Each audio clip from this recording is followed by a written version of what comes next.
오늘 이 저녁 우리에게 주실 하나님 말씀을 같이 보겠습니다. 마태복음 21장 28절부터 32절입니다. 제가 가진 성경은 신약성경 36쪽,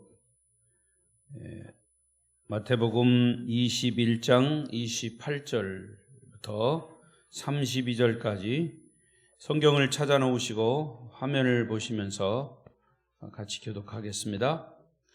그러나 너희 생각에는 어떠하냐? 어떤 사람에게 두 아들이 있는데 맏아들에게 가서 이르되 오늘 포도원에 가서 일하라 하니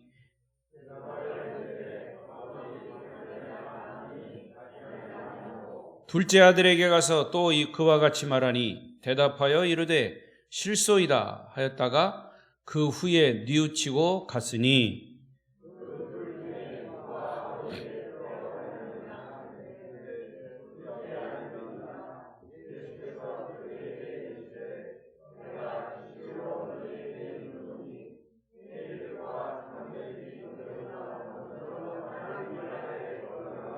다 같이 요한이 의의 도로 너희에게 왔거늘 너희는 그를 믿지 아니하였으되 세리와 창녀는 믿었으므로 너희는 이것을 보고도 끝내 뉘우쳐 믿지 아니하였도다. 아멘. 할렐루야. 오늘도 주시는 말씀에 큰 은혜가 되시기를 바랍니다. 우리 옆 사람과도 인사하십시다. 저녁에 또 만나서 반갑습니다. 잘 오셨습니다. 은혜 많이 받으세요.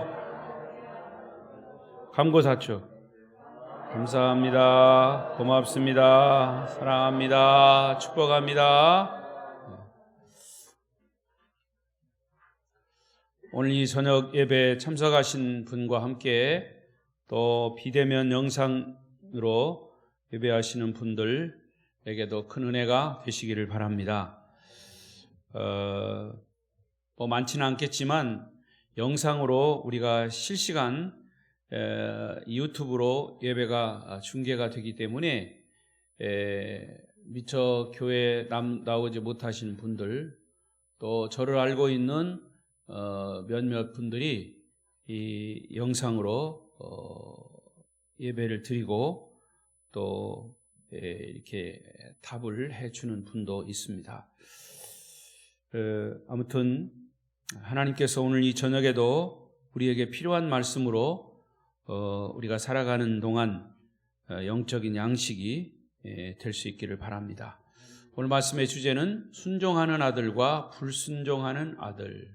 시작. 순종하는 아들과 불순종하는 아들. 자, 이 시간에 예수님께서 대제사장들과 백성의 장로들이 이 장로들과 이제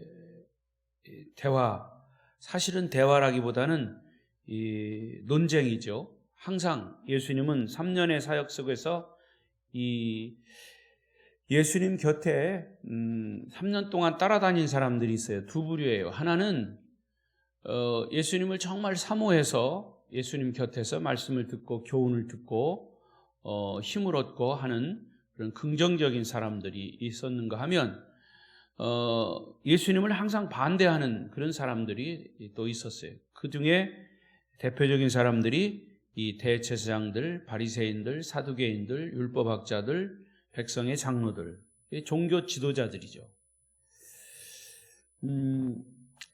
그들이 예수님께 나와서 질문을 했죠. 네가 무슨 권세로 이런 일을 하고 또 누가 이런 권세를 주었느냐? 집요하게 질문을 했습니다. 하지만 예수님은 그들의 질문 속에 사실은 간교함이 들어있었습니다. 그래서 직접 대답을 피하시고 오히려 그들에게 반문을 하셨어요. 세례 요한의 권세가 하늘로부터 온 것이냐 아니면 사람으로부터 온 것이냐 라고 하는 주님의 질문에 사실은 그들은 대답을 할 수가 없습니다. 그 대답하지 않은 그들을 향해서 예수님은 그러면 나도 너희의 질문에 대답하지 않겠다 하시면서 한 가지 비유를 들었습니다. 그게 오늘 본문이에요. 오늘 이 비유의 말씀을 저는 여러분과 나누겠습니다. 사실은 이 비유는 대제사장과 장로들이 예수님께 질문한 이 권위에 대한 말씀과 직접적인 관련이 있고요.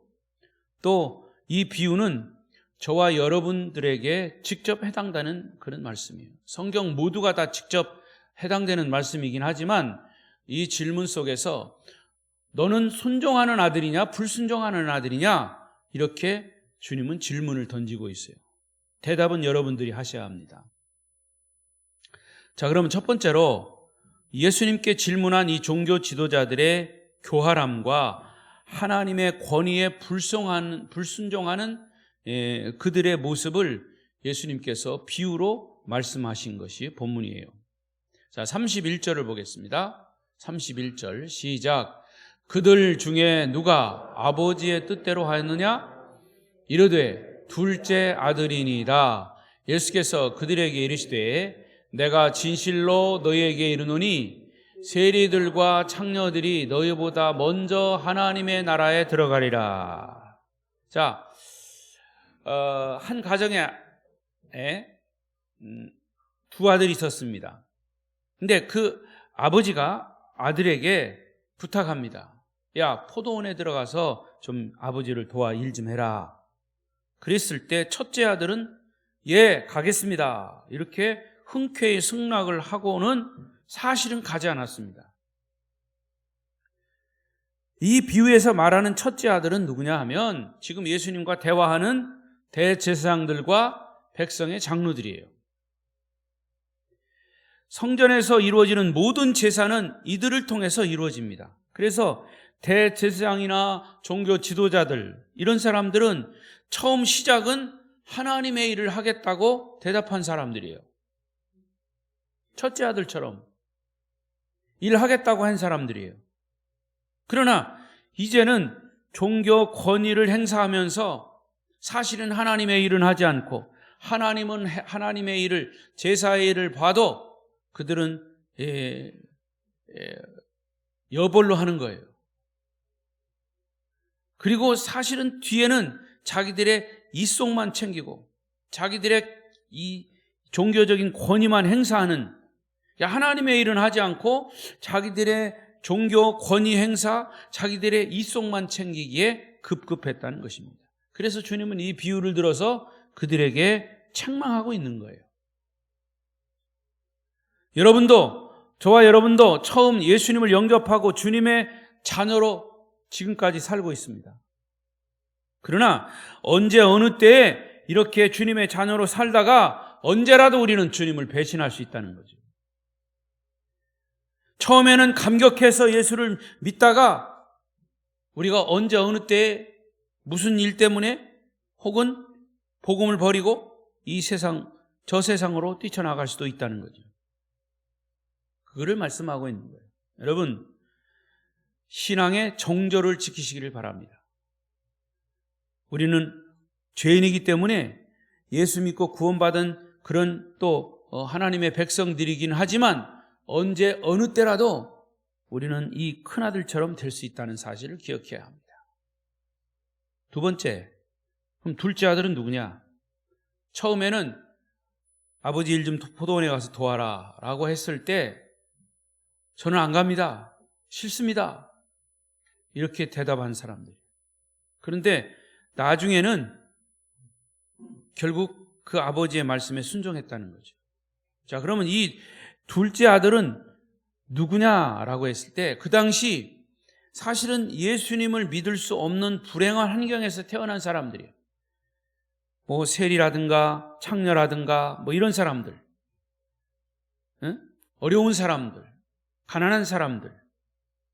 그런데 이들은 후에 예수 그리스도를 통해서 천국 복음을 발견하고 접하고 그리고 변화돼서 새로운 삶을 산 사람들을 지칭하는 거예요. 그리고 주님은 또 뭐라고 말씀하셨냐면 세리와 창기들이 종교 지도자애들은 너희들보다 먼저 하나님 나라에 들어갈 것이다. 이렇게 말씀을 하셨어요. 32절을 보십시다. 32절 시작. 요한이 의의 도로 너희에게 왔거늘 너희는 그를 믿지 아니하였으되 세리와 창녀는 믿었으며 너희는 이것을 보고도 끝내 뉘우쳐 믿지 아니하였도다. 주님은 정면으로 대제사장 장로들의 불신앙과 회개하지 않는 강팍한 마음을 지적하신 겁니다. 사실은 이 세례 요한은 예수님이 오시기 전에 광야에서 외치는 자의 소리였습니다. 복음을 외친 자예요. 그래서 세례 요한의 제자들도 많이 있었습니다. 그것을 대제사장이나 이 종교 지도자들이 몰랐겠냐? 다 알았다는 거예요. 알고도 안 믿었다는 거죠. 메시아를 준비하는, 메시아가 올 것이다 라고 하는 사실을 그렇게 외쳐댔는데도 이 종교 지도자들, 소위 율법학자들은, 성경을 연구하는 사람들이 다 알고 있으면서도 안 믿은 거예요. 왜 안 믿었을까요? 일단은 교만했고 불순종했어요. 이들이 세례 요한을 모를 까닭이 없어요. 그러나 세례 요한을 자기들이 인정하게 되면 자기들이 세속적인 권력, 권세, 또 나름대로의 인기, 명예, 이것을 다 빼앗기기 때문에 의도적으로 세례 요한을 기피한 겁니다. 그런데 세례 요한의 말씀대로 예수님이 오셨습니다. 3년 동안의 사역을 계속하셨습니다. 종교 지도자들이 볼 때 이것은 분명히 메시아다라고 하는 사실을 인정하고 싶지 않았던 거죠. 인정할 수밖에 없었지만 인정하고 싶지 않은 거예요. 더 나아가서 하나님을 믿지 않는 사람들은, 여러분, 복음을 듣지 못한 사람도 있지만 사실은 복음을 듣지 못해서가 아니고 복음이 보이지가 않아서가 아니라 사실은 그 마음이 강팍하기 때문에 하나님을 거부하는 겁니다. 지금도 마찬가지예요. 지금도 많은 사람들이 하나님에 대해서 듣고 기독교에 대해서 이야기를 듣고 복음에 대해서 접합니다. 또 여러분 주변에 있는 사람들, 가족들도 복음에 대해서 우리가 많이 듣죠. 그러나 왜 그것을 받아들이지 않냐? 우선 마음이 다쳤고 마음이 강팍해서 그렇습니다. 자, 그러면 두 번째, 이 비유는 순종의 중요성을 강조하는 비유예요. 여러분, 순종이라고 하는 것은 말씀의 순종이죠. 우리가 기록된 말씀의 순종이에요. 순종은 우리의 신앙의 가장 꼭지점이에요. 그러니까 어떤 말씀이 떨어지든지 그 말씀에 순종하는 자는 소위 믿음이 있는 자다, 그 말이에요. 순종은 신앙의 꼭지점이다. 시작. 그렇습니다. 신앙이 깊은 사람은 겸손한 사람이에요. 신앙이 깊은 사람은 순종의 사람이에요. 그래서 예수님은 스스로 말씀하시기를 나는 마음이 온유하고 겸손하니 너희는 내게 배우라. 그 예수님이 온유와 겸손의 성품을 스스로 말씀하시면서 내게 배우라고 말씀하신 거죠. 자, 누가복음 22장 42절 예수님의 겟세마네의 기도예요. 읽어봅시다. 시작. 이르시되 아버지여 만일 아버지의 뜻이거든 이 잔을 내게서 옮기시옵소서. 그러나 내 원대로 마시옵고 아버지의 원대로 되기를 원하나이다 하시니, 예수님이 마지막 겟세마네 십자가를 지시기 전에 기도예요. 결정적인 순간에 당신의 뜻을 내려놓고 하나님 아버지의 뜻에 당신 자신을 굴복시키겠다고 하는 고백입니다. 그리고 십자가를 치셨어요. 여러분, 최초의 인간인 아담이 하나님을 거역한 이후에 모든 인간의 마음속에는 이 불순종이라고 하는 원죄가 담겨져 있어요. 숨겨져 있어요. 그래서 인간은 누구든지 다른 사람을 잘 인정하려고 하지 않아요. 자기보다 잘난 사람은 받아들이기가 어려운 거예요. 이런 것이 단순한 인간의 어떤 본능적인 감정 같지만은 영적으로 보면 그것이 원죄를 지닌 인간의 죄성입니다. 이 사람이 참 희한하죠. 나보다 비슷한 사람이 더 잘 나가고 이렇게 잘 되면 괜히 마음이 뒤틀려.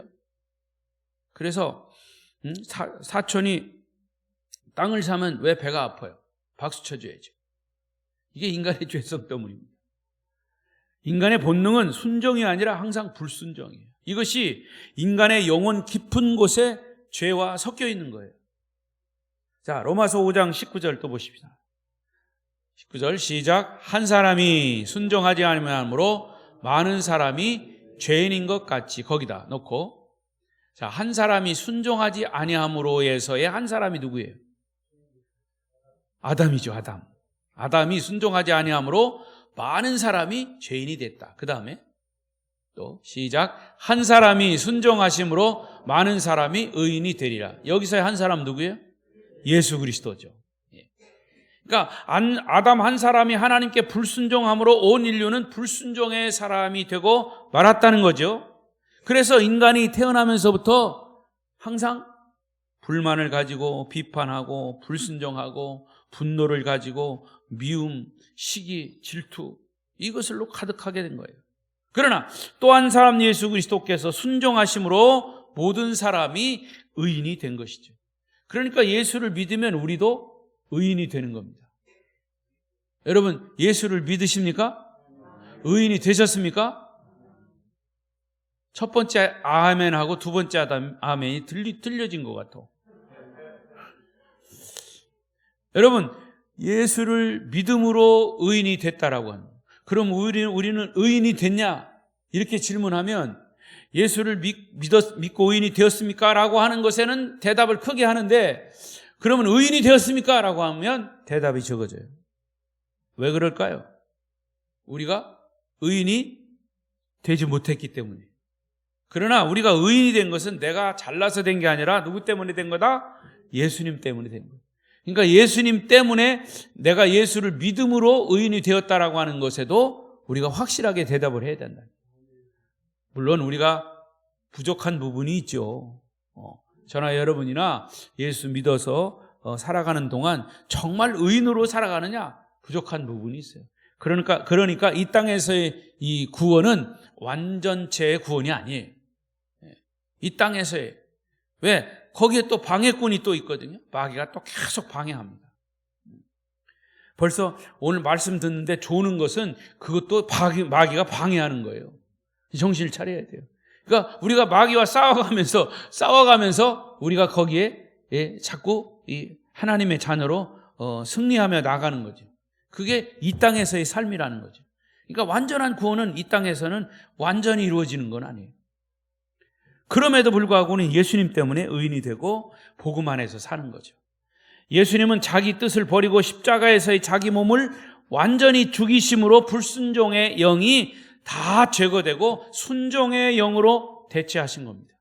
그래서 우리의 구원은 순종하신 예수님을 믿음으로 우리의 구원이 시작이 되는 거죠. 결국 구원의 완성에 이르기까지는 말씀을 끊임없이 순종하며 그것을 따라가는 거예요. 그래서 주님의 말씀을 그대로 순종함으로 구원은 완성되는 것이다. 오늘 이 비유에서 주시는 주님의 이 핵심 메시지는 정말 어떻게 보면 종교 지도자들이 이 말씀을 들으면서 까무라칠 듯한 말씀이에요. 왜냐? 그 당시 그들이 무시하고 경멸했던, 아예 무시해버렸던 이 창기들이나 세리들, 이 겸손하게 자기를 포기하고 온전히 하나님께 순종하면 하나님 나라에 들어간다. 그들이 하나님 나라에 들어간다. 이거는 종교 지도자들에게 있어서는 상상할 수 없는 일이에요. 그런데 예수님이 덥석 그런 말씀을 던지고 있어요.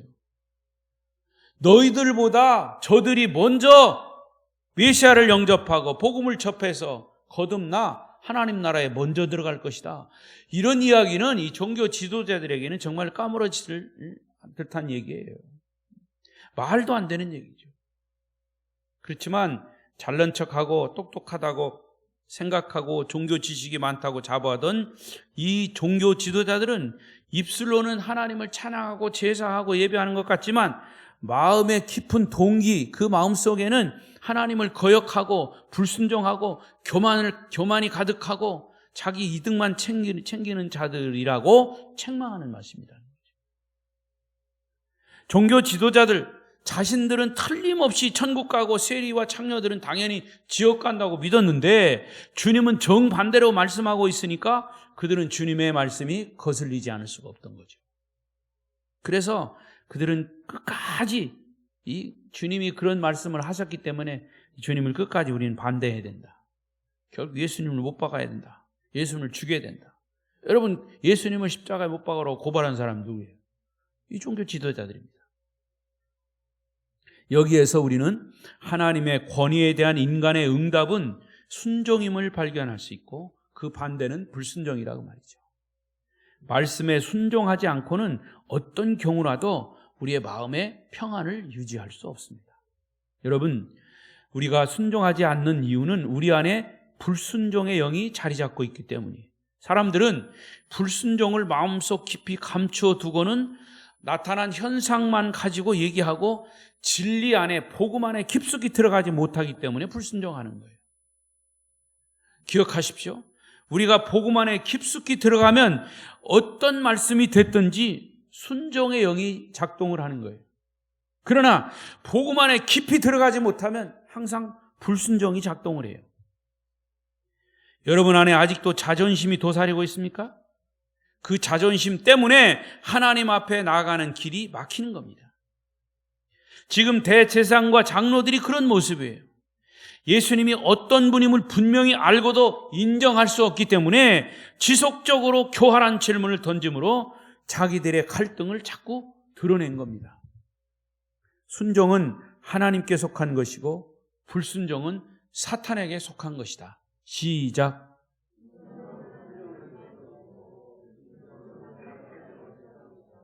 할렐루야. 여러분은 순종의 사람들이 되시기를 바랍니다. 자, 그리고 세 번째, 그러면 과연 순종이라는 게 뭐냐 이제 순종이라는 게, 여기서 말씀은 순종이라는 게 뭐예요?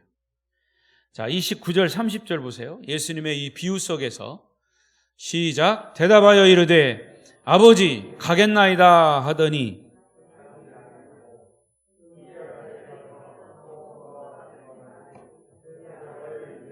실소이다 하였다가 그 후에 뉘우치고 갔으니. 여러분, 여기에는 두 가지 순종이 나오죠. 입술의 순종과 마음의 순종이에요. 여러분, 진정한 순종은 겉으로 보여지는 외적인 그런 것이 아니라 보이지 않는 내적인 것이요, 영적인 것이요. 이게 진정한 순종입니다. 순종은 어떤 상황 속에서도 그 상황을 다 초월하는 거예요. 이게 순종입니다. 말씀의 순종은 어떤 이유와 어떤 조건과 핑계가 없는 거예요. 그 모든 상황을 뛰어넘는 게 순종입니다. 그게 믿음이죠. 어떤 상황에서도 그 상황을 초월하는 거예요. 형편이 되면 순종하고 형편이 안 되면 불순종하는 것은 진정한 순종이 아니에요. 그래서 진정한 순종에는 예수 그리스도의 영이 있습니다.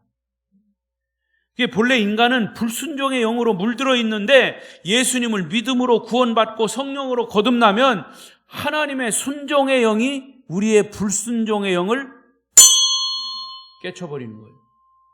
놀라셨죠? 깨질 때는 이거보다 더 크게 나요. 소리가 안 날 수도 있어요. 여러분, 더 큰 소리는 원래 소리가 안 나는 거예요. 그죠? 지구가 돌아가는 소리가 나면 우리 귀가 고막이 터져서 죽어요. 그러니까 안 나는 거예요. 여러분, 무슨 말이냐면 하나님의 영이 우리를 감싸면 우리 속에 있는 마귀의 영이 정말 큰 소리로 깨져버리는데 그 큰 소리가 너무 크니까 소리가 안 나는 거예요. 그리고 우리 속에 그 결과로 무엇이 나타나냐면 기쁨과 감격이 나타나는 거예요. 사단의 영이 깨져버리면 성령으로 역사하는 우리의 마음속에는 기쁨과 감격으로 충만해지는 것입니다. 그래서 우리 안에 진정한 회개가 일어나고 주님을 영접할 때 우리의 영혼은 기쁨, 감사, 찬양으로 놀라운 은혜를 우리가 경험하게 되는 것이죠. 그런 경험의 주인공이 되시기를 바랍니다. 여러분, 그런 영적 경험이 난 후에 여러분들이 다 경험하셨겠지만 똑같은 태양이라도 왜 그렇게 밝고 빛나는 걸까요? 거듭난 후에 태양을 보면 더 빛나고, 어제와 똑같은 공기인데도 오늘 영적 경험 후에 마시는 공기는 더 신선하게 느껴지는 거예요. 어제 본 꽃인데 오늘 다시 보니 왜 그렇게 꽃이 더 아름다워 보입니까? 여러분, 그러나 태양이 바뀐 게 아니고 공기가 바뀐 게 아니고 꽃이 바뀐 게 아니라 내가 바뀌었기 때문에, 내가 예수의 사람으로 거듭났기 때문에 변한 줄로 믿습니다. 그렇게 변화된 모습으로 주를 위해서, 교회를 위해서 봉사하고 헌신하면 그 기쁨과 감격은 그 무엇과도 비교할 수 없는 은혜와 축복이 경험되는 것이에요. 아멘? 교회는 바로 그런 곳이, 그런 사람들이 모인 곳이에요. 처음에는 죄인으로 왔다가 불만이 가득한 사람으로 왔다가 변화돼서 기쁨이 충만한 사람으로 가득한 것이 교회 공동체예요. 할렐루야! 아름다운 교회가 그런 교회가 될 줄로 믿습니다. 아멘? 자, 주님은 참된 믿음에 대해서 이렇게 말씀했어요. 마태복음 6장 1절 시작. 사람에게 보이려고 그들 앞에서 너희의 의를 행하지 않도록 주의하라. 그리하지 아니하면 하늘에 계신 너희 아버지께 상을 받지 못하리라. 참된 순종은 참된 신앙과 같이 절대 사람을 의식하지 않습니다. 절대적으로 사람을 의식하지 않아요. 오로지 코람데오예요. 따라하십시오. 코람데오. 코람데오. 코람데오가 뭐라고요? 하나님 앞에서. 코람은 앞에서라는 뜻이고, 데오라고 하는 것은 이 헬라어로 하나님이라는 뜻이에요. 세오, 데오. 그러니까 코람데오, 하나님 앞에서. 그러니까 하나님 앞에서 그 권위 앞에 감격하고 순종하는 것이 바로 믿음의 사람이라는 거죠. 그러면 불순종하면 어떻게 된다고 그랬어요? 오늘 본문에 나오는 이 대제사장들과 백성들, 장로들처럼 겉과 속이 다른 위선자의 모습으로 변하는 것이에요. 불순종하면 그렇게 된다는 거예요. 또 31절 말씀처럼 하나님 나라 천국에 들어가는 것이 지연되거나 불가능하게 된다고 아예 규명해서 말씀하셨어요. 그러니까 말씀에 순종하는 것과 불순종하는 것은 천국과 지옥의 차이예요. 불순종은 진정한 회개를 하지 않은 증거입니다. 그래서 32절에 그렇게 말씀하신 거예요. 32절 다시 보겠습니다. 자, 큰 소리로 시작. 요한이 의의 도로 너희에게 왔거늘 너희는 그를 믿지 아니하였으되 세리와 창녀는 믿었으므로 너희는 이것을 보고도 끝내 뉘우쳐 믿지 아니하였도다. 자, 요한의 의의 도, 예수님을 준비하는 그런 복음이었죠. 복음은 예수를 미리, 메시아를 미리 준비했던 이 요한의 소리가 의의 도였습니다. 그러니까 요한이 그렇게 외치는데 너희는 그를 믿지 아니하였으되 세리와 창녀는 믿었으므로 그리고 이것을 보고도 끝내 너희는 믿지 아니했다. 천국과 지옥이 나눠지는 거예요. 자, 이 세리와 창기들은 처음에는 둘째 아들처럼 나는 일하러 가지 않겠습니다 라고 대답해 놓고 나중에 갔던 사람들이에요.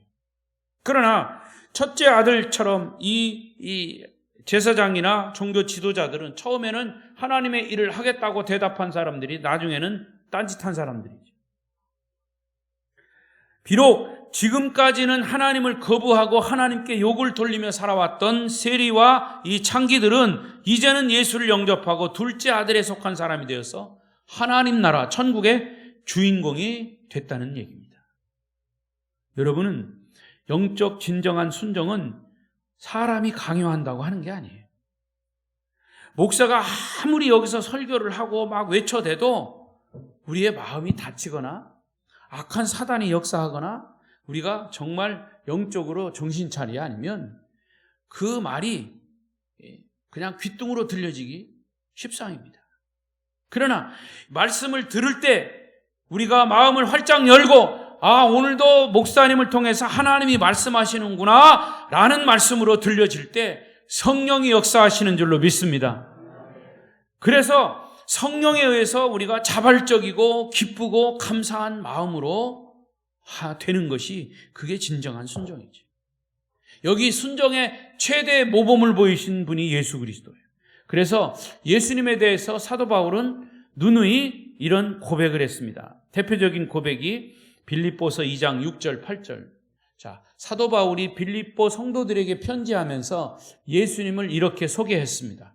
시작. 그는 근본 하나님의 본체시나 하나님과 동등됨을 취할 것으로 여기지 아니하시고 오히려 자기를 비워 종의 형체를 가지사 사람들과 같이 되셨고 사람의 모양으로 나타나사 자기를 낮추시고 죽기까지 복종하셨으니 곧 십자가에 죽으심이라. 순종하는 사람은 주님처럼 자기 자신을 과시하지 않아요. 예수님은 하나님이셨음에도 불구하고 하나님의 영광됨을 다 포기하시고 이 땅에 인간으로 오셨어요. 그게 순종의 최절정이죠. 더군다나 십자가를 지신 것. 그런데 여러분 자세히 보시면요, 십자가에 못 박히실 때에 예수님이 의로운 사람들에 의해서 못 박힌 게 아니에요. 불법을 행하는 사람들에 의해서 처형을 당하셨죠. 의인이심에도 불구하고. 여기 중요한 메시지가 또 하나 있어요. 여러분, 어떤 조직에서 한 사람이 순종하기 싫을 때 이런 변명을 해요. 나는 하나님께 순종하지 않는 사람에게는 절대로 순종하지 않겠다.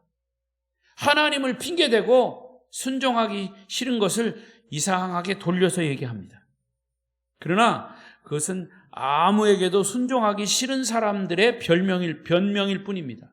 우리가 정말 구원받은 하나님의 자녀라면 형편없고 어리석은 사람이라도 주의 말씀을 대언할 때, 주의 말씀을 할 때 순종해 줄 수 있어야 합니다. 진정한 그리스도인일수록 낮은 데를 찾아가는 사람이에요. 나보다 더 형편없는 사람을 찾아가서 섬기는 자들이 진정한 순종의 사람들이라 그 말이에요. 사랑은 미움을 이기고 겸손은 교만을 이기는 것입니다. 시작.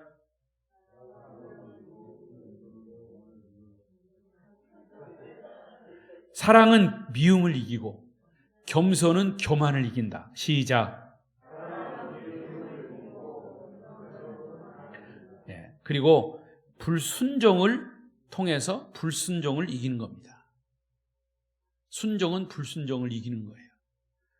선으로 악을 이기는 자가 진정한 승리자임을 믿습니다. 여러분, 말은 쉽죠. 그런데 순종과 불순종의 이 일반적으로 무게를 달아볼 때 어디가 더 무거워요? 일반적으로 불순종이 무겁습니다. 사랑과 미움, 어느 것이 더 무겁습니까? 미움이 더 무거워요. 그만큼 사랑하기가 힘들다는 거죠. 교만과 겸손의 무게를 다뤄보면 일반적으로 뭐가 무거워요? 교만이 무거워요. 그러니까 교만을 이기기가 쉽지 않죠. 그러나 원리는 겸손은 교만을 이기는 거예요. 자, 악이 무겁습니까? 무게적으로. 선이 무겁습니까?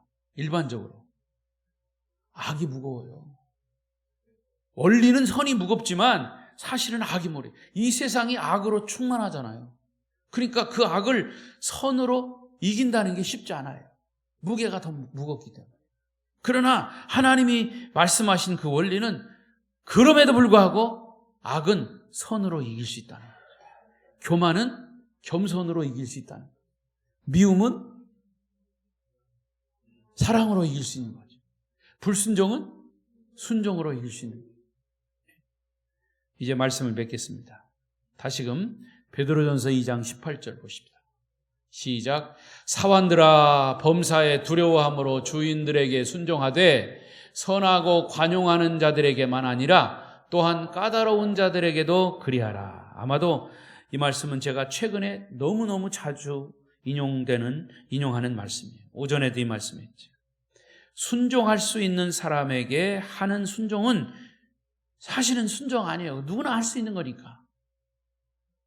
그러나 예수님 안에 예수님의 순종의 영이 우리 안에 자리 잡고 있으면 그 사람이 나보다 어리석어 보여도, 모자라 보여도, 부족해 보여도 순종할 수 있는 겁니다. 순종할 수 없는 상황에서 순종하는 게 진짜 순종이에요. 성도 여러분에게 순종의 영이 임하심으로 여러분 속에 하나님의 영광이 가득하시기를 축원합니다. 기도하십시다.